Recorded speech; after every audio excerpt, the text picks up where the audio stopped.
Welcome to This Explainer. Today, we're unpacking Eternal Limited, better known to most of us as Zomato, and its truly dramatic pivot. We're going to map out exactly how they transitioned from a high-burn, cash-intensive startup into a sustainably profitable market leader. If you're an institutional investor or a business strategist, consider this a masterclass in operational efficiency. To really grasp the sheer scale and, honestly, the suddenness of this turnaround, look no further than their Q1 FY26 net profit. We're talking about a number that skyrocketed an unbelievable 126.5 times compared to the previous year, hitting a massive 253 crore rupees. That isn't just some marginal incremental improvement. It's a fundamental rewiring of their entire business model in an economic environment where a lot of e-commerce players are struggling with inflation and muted demand. To map out exactly how management engineered this, here's our sum of the parts agenda. We'll be looking at engineering the turnaround, food delivery unit economics, the quick commerce revenue explosion, scaling B2B with Hyperpure, the ecosystem flywheel effect, and finally, sustaining future profitability. Let's dive right in. Starting with Section 1, engineering the turnaround from structural losses to market leader. The stark contrast over just a few short years is actually wild. Zomato went from a structural adjusted EBITDA loss of 973 crore rupees in FY22 to a massive positive 1,079 crore rupees by FY25. This really showcases a management team that took a hypergrowth, high cash burn mandate and just ruthlessly wrung out the inefficiencies to achieve sustainable profitability at the consolidated level. Now, the crucial point here is that this wasn't accidental, but it was surprisingly fast. When they posted that first ever 2 crore rupee quarterly profit, it actually arrived a full 9 months ahead of their own guidance. For anyone tracking this, beating a profitability timeline by almost a year, that screams immense pricing power and strict cost controls taking effect way faster than anticipated. Moving on to Section 2, food delivery unit economics, and how they engineered a 4.4% margin. To figure out how they padded those margins, we really have to look at the platform fee structure. They started with a nominal 2 rupee fee back in August 2023. Fast forward to March 2026, and that fee is sitting at 14.90 rupees. That's an incredibly aggressive 645% increase over just 31 months.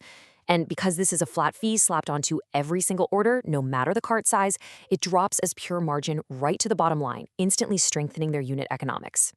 And, they aren't operating in a vacuum. Compare this to their main rival, Swiggy, who charges a flat 14.99 rupee fee inclusive of taxes. Zomato's 14.90 rupee charge, that actually excludes GST. So their effective fee for the consumer is higher in practice.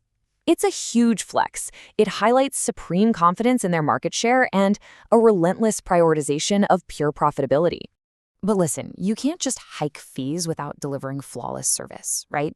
This operational margin is heavily protected by some serious tech infrastructure. We're talking neural networks for demand forecasting, real-time route optimization to batch multiple orders, and a system called Nugget AI that automatically resolves over 15 million customer interactions every single month. This tech layer massively reduces human overhead and logistics costs. Now, combine all those deep tech efficiencies with some highly targeted operational tweaks. The company executed a 4% workforce layoff to trim excess corporate weight. But more importantly, they flexed their market muscle and hiked restaurant commission rates from 27% up to 33%. When you're pulling in a higher take rate from partners while simultaneously dropping your operational costs, well, your unit economics are going to shine incredibly bright. Let's pivot to Section 3, quick commerce revenue explosion and the Blinkit restructuring. Initially, the Blinkit acquisition was met with a lot of skepticism, but their structural turnaround focused on 3 ruthless steps. First up, prioritizing dark store density in top urban markets. You literally have to do this to guarantee 10-minute delivery. Second, driving up the average order value. And third, and maybe most importantly, expanding their SKU depth into higher margin non-grocery categories. Think electronics, beauty products, that sort of thing. The results of that specific strategy absolutely speak for themselves. This dark store restructuring structurally enabled a staggering 126% year-over-year quick commerce revenue growth. Blinkit hit 6,196 crore rupees in FY25. They essentially took what was once a cash-burning scheduled delivery service and flipped it into this ultra-fast, high-growth revenue engine. Which brings us to section 4, scaling B2B with Hyperpure and supplying the kitchens. What makes this segment so incredibly valuable is the dual achievement happening here. Hyperpure didn't just scale revenue at an explosive 126% compound annual growth rate, it simultaneously fixed its profitability. Adjusted EBITDA margins went from a heavy negative 26% in FY22 to a near break-even negative 1% by FY25. They did this through much better supply chain utilization and a smart shift toward higher margin value-added products. Next up, section 5, the ecosystem flywheel effect, connecting the sum of the parts. This interconnected flow is basically the key to their entire moat. Think about it. The B2B supply chain of Hyperpure feeds directly into the restaurant network of Zomato. Then, Zomato's massive customer base flows right into Blinkit for quick commerce, and now into the new District app for going out experiences.